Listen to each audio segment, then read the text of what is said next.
In a small, sun-beaten town called Madhaven, nestled between dry farmlands and endless highways, lived a man named Raghav Miller. Raghav's trade was simple. He sold heavy, warm blankets. Every winter, his shop was the heart of the town, bustling with customers seeking comfort from the cold.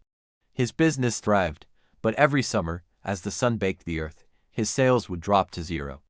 As the years went on, the heatwaves grew fiercer, more relentless. The summers became a desperate struggle for survival, not just for the town, but for Raghav and his family. He could barely make ends meet. One sweltering evening, as they sat trying to catch a non-existent breeze, his young daughter Remy looked up at him with innocent eyes. She asked gently, "Dad, why do we only sell blankets when it's so hot? People need cold things now." Raghav had no answer. Her simple question echoed in the heavy, silent air. That summer was the hottest Madhaven had ever known. The heat was a physical weight, pressing down on everyone and everything. Animals collapsed from thirst, their cries growing weaker in the shimmering heat. The once green fields turned to cracked, brown earth. Water, the most basic necessity, became a luxury. Trucks would roll into town, charging outrageous prices for a single bottle. The poor suffered the most, their faces etched with desperation. One afternoon, while walking through the desolate town square, Raghav noticed something strange. The town mayor, Mr. Harper, was standing under a large umbrella, overseeing a brisk trade. He was selling ice-cold water bottles, in the middle of a drought. While everyone else was suffering, the mayor was profiting. A knot of suspicion tightened in Raghav's stomach. Where was he getting an endless supply of ice-cold water?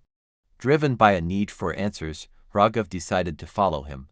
He watched from a distance as the mayor, after selling his last bottle, drove his truck not towards the highway, but towards the dense forest bordering the town. Raghav followed on foot, keeping to the shadows of the parched trees. Deep within the woods, where the air should have been even hotter, a chill began to creep in. Raghav pulled his shirt tighter, confused. He followed the trail to a hidden alcove, a cave he'd never seen before. Mist, cold and white, billowed from its entrance. It was impossible. A frozen cave in this oppressive heat. He crept closer. Inside, the walls were coated in thick, glistening ice. And in the center of the cavern, he saw the source of the unnatural cold. Chained to a rock was a goat. It was pure white, its body trembling not from fear, but from the biting chill of its prison. The mayor, Mr. Harper, was there, checking the chains. He had trapped this poor animal. As Raghav hid, he overheard the mayor muttering to himself, gloating about an old promise. A mysterious wanderer had once told the town elders that as long as this magical goat remained inside the cave, the ice would never melt. Harper had twisted this ancient magic for his own gain. He chose profit over kindness, wealth over the well-being of his people and this innocent creature. Raghav's heart burned with a different kind of heat now, the heat of anger and injustice. He couldn't let this stand. He stepped out from the shadows. Harper, startled, turned and threatened him, warning him to stay silent, promising him a share of the profits.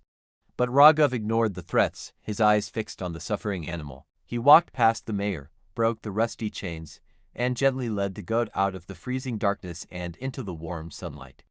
The moment the goat stepped out, the magic broke. The frozen cave shuddered, and with a low groan, it collapsed into a cloud of dust and steam. The unnatural cold vanished. The white goat, no longer trembling, slowly stood tall. It turned its intelligent eyes to Raghav, and it spoke. "You chose compassion over fear." Its voice was ancient and calm. "You freed me when another sought to use me.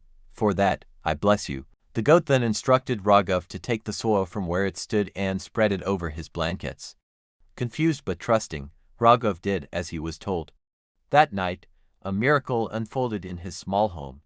Every single blanket he owned, thick and woolly, transformed. They became cool to the touch, as refreshing as a mountain spring, but without being wet or freezing. They radiated a gentle, soothing cold that could chase away the most brutal heat, without any harm. The very next day, Raghav's shop was open again. But he wasn't selling water at inflated prices. Instead, he gave out his new cooling blankets.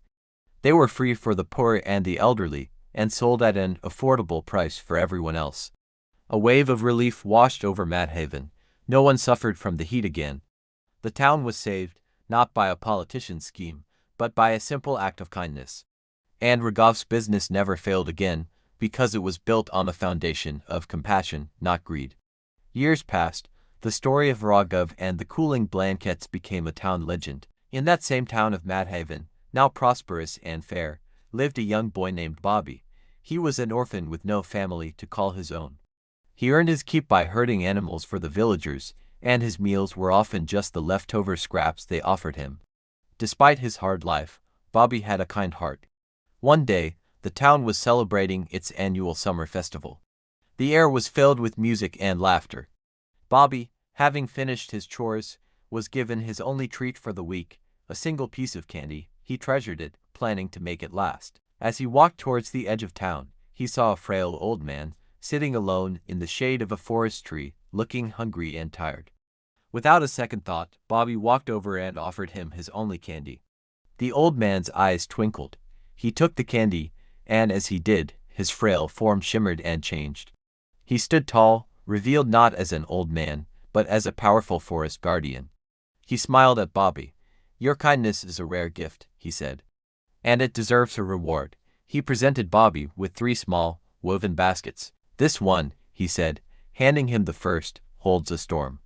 This one holds the rain, and this one holds the hail." Bobby was stunned. He thanked the guardian and took the baskets, not understanding their true power. Not long after, while herding his flock near the forest, a fearsome, shadowy monster emerged from the trees, its eyes glowing with hunger.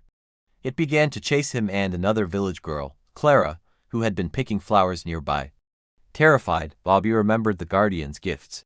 But his first thought wasn't to harm the monster. He opened the first basket, and a powerful gust of wind and storm blew out, not at the monster, but behind them, pushing them forward and helping them run faster.